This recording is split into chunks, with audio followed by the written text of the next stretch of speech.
হতে চলেছে। আজকে অনেকদিন পর একটা ব্লগ নিয়ে চলে এসেছি। প্রায় বিগত 1 বছর পর, 1 বছর বেশি হবে। তো আজকে একটা নতুন করে একটা ভিডিও করতে চলেছি, ব্লগ। তো আশা করি সবাই দেখবেন, বা যদি ভিডিওটা ভালো লাগে লাইক করবেন, কমেন্ট করবেন।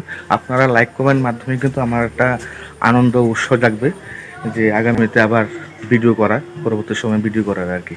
তো দেখবেন ভিডিওটা, যদি ভালো লাগে লাইক করবেন। ধন্যবাদ।